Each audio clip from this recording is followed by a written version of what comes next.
Assalamualaikum. Kita lanjutkan perkuliahan akuntansi manajemen di mana materi hari itu tentang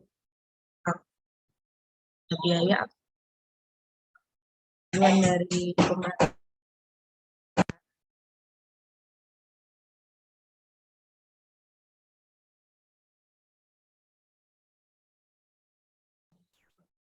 definisikan biaya campuran, biaya variabel, lalu menjelaskan bagaimana peran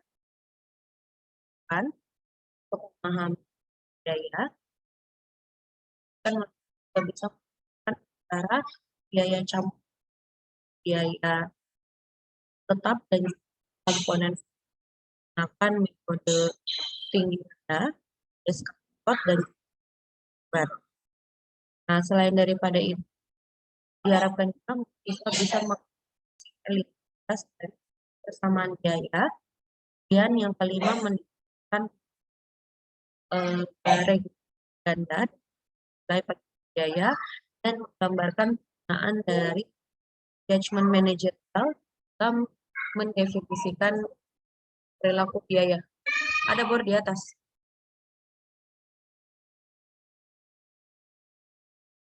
Dan di sini dijelaskan apakah radiators ini adalah nama bahan produksi 2 kali radiators yang sama dari apakah biayanya akan besar 2 kali atau tidak. Nah, hal ini belum tentu akan besarkan 2 kali sama dengan biaya yang pertama, karena biaya variabel hanya biaya variabel yang akan menjadi double apabila produk tersebut jadi 2 kali, akan tetapi biaya tetap itu tidak akan berubah. Nah, apakah definisi dari biaya tetap? Biaya tetap itu tidak akan bervariasi dari range yang relevan. Jadi kalau misalnya kita menambahkan produk barang sebanyak 1.000, maka biaya tetapnya tidak akan ikut tambah karena dia nilainya akan tetap sama dengan apabila kita produk 100 maupun 1.000. Nah, jadi di sini dijelaskan radiators itu biaya mesinnya, satu kali biaya mesinnya itu setahunnya 60 dolar dan bisa memproduksi sampai dengan 200 per segmennya. Nah, sementara untuk biaya variabel itu akan berpengaruh bergantung pada proporsi dari perubahan output yang diproduksi oleh sebuah perusahaan. Jadi kalau misalnya radiators itu satu kali segmen menggunakan 0,1 kilowatt, biaya 2 dolar per kilowattnya, maka per segmennya itu biayanya sebesar 20 dolar. Nah, sementara kalau biaya campuran itu definisinya di mana di dalamnya itu terdapat komponen tetap dan juga komponen variabel. Nah, radiators itu mendapatkan setiap karyawannya itu mendapatkan gaji 10 dolar dan 0,5 komisi apabila mereka menjual satu pasang atau satu item dari radiators. Jadi kalau yang tetapnya itu adalah 10.000 dan 0,5-nya itu adalah biaya variabel. Karena yang berubah-ubah adalah biaya variabelnya. Nah, aktivitas dari perilaku biaya di mana setiap aktivitas itu memiliki time horizon atau rentang waktu peran, kemudian sumber daya untuk menyelesaikan tugas dari produksi yaitu bahan baku, tenaga kerja dan modal, dan juga adanya pengukuran output, di mana pengukuran output ini adalah pemicu dari aktivitas. Nah, kalau kapasitas sendiri itu adalah sebuah aktivitas di mana jumlah dari aktivitas sebuah perusahaan itu dapat dilakukan oleh mereka. Nah, kapasitas praktis pada tingkatan di mana perusahaan itu dapat dilaksanakan secara efisien. Berapa besar kapasitas yang dibutuhkan oleh sebuah perusahaan dan apa yang terjadi apabila mereka meningkatkan kapasitasnya. Nah, kebutuhan untuk kapasitas itu bergantung pada tingkat kinerja yang diperlukan. Jadi, apabila terjadi peningkatan kapasitas, itu akan berdampak pada bekerja. Nah, sumber daya yang fleksibel. Sumber daya yang fleksibel ini adalah sumber daya yang dibutuhkan tergantung dari berapa banyak kebutuhan dari mereka. Kemudian sumber daya fleksibel ini tidak membutuhkan komitmen jangka panjang. Kemudian jumlahnya itu akan disuplai kuantitas sesuai dengan kuantitas yang dibuka. Jadi tidak ada penambahan kapasitas. Misalnya itu adalah bahan baku material. Nah, kalau kita membicarakan sumber daya yang terbatas, sumber daya yang terbatas ini adalah sumber daya yang diperlukan ya dalam penggunaannya. Nah, biasanya sumber daya ini membutuhkan komitmen jangka panjang dan kuantitas yang dicapai itu tidak sama dengan kuantitas yang diminta.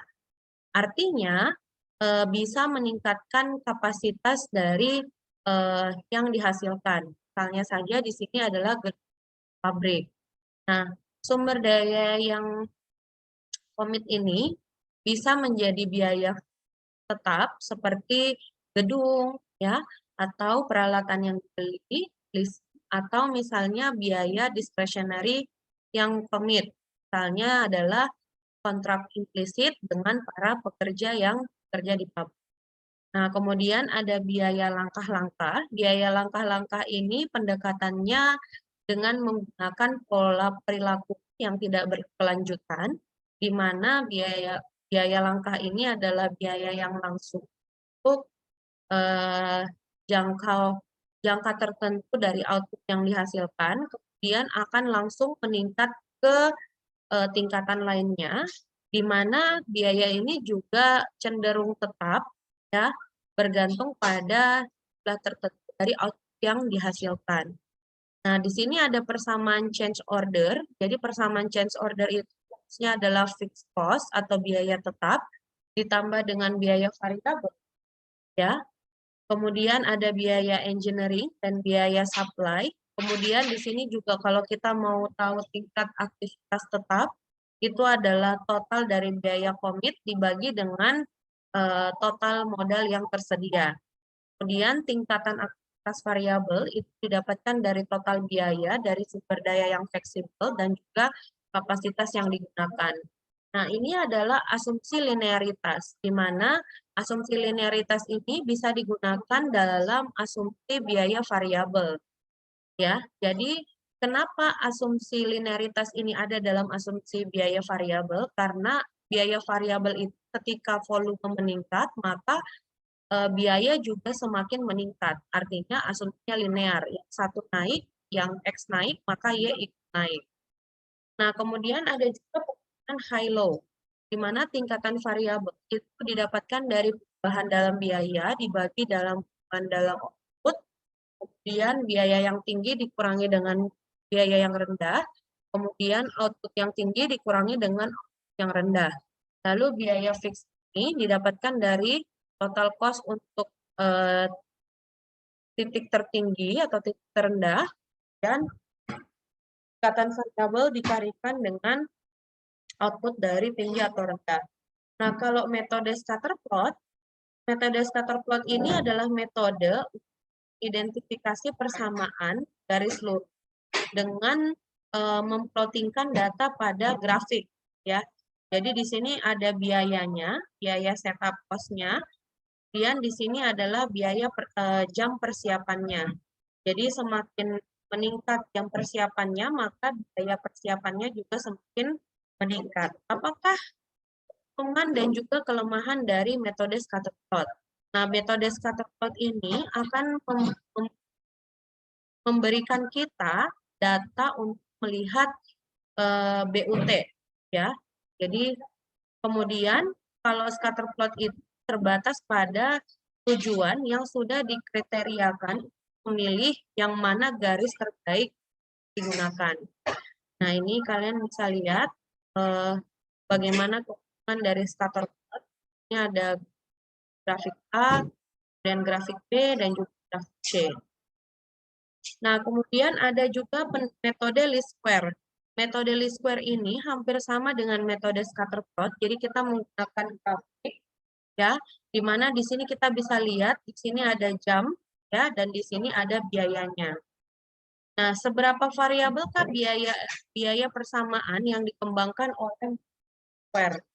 Nah, jadi di sini ada koefisien determinasinya dan juga koefisien correlation-nya, di mana titik-titik ini akan berikan pengetahuan kepada kita seberapa cocok persamaan biaya yang kita gunakan. Jadi kalau R-square ini itu akan memberikan kita persentase seberapa besar kecocokan metode biaya yang kita gunakan. Jadi semakin tinggi nilai dari R-square, maka akan semakin baik persamaan yang kita gunakan. Nah, kemudian triple regression ini nice to know saja. Nah, ini sama seperti regresi berganda, jadi ada independent variabelnya, kemudian ada fixed cost-nya untuk menjelaskan variabel dependent. Lalu di sini ada pertimbangan dari manajerial, di mana pertimbangan manajerial ini adalah sebuah metode untuk mengelompokkan biaya yang digunakan. Misalnya dia dideterminasi sebagai tetap atau biaya variabel, yang mana menggunakan pengalaman manajerial atau menggunakan observasi zaman dari hubungan biaya. Kemudian kelebihannya adalah lebih simpel, kalau kekurangannya itu bisa jadi ada salah dalam pertimbangan yang digunakan oleh manajerial. Oke, ini sekian materi ini. Terima kasih. Assalamualaikum warahmatullahi wabarakatuh.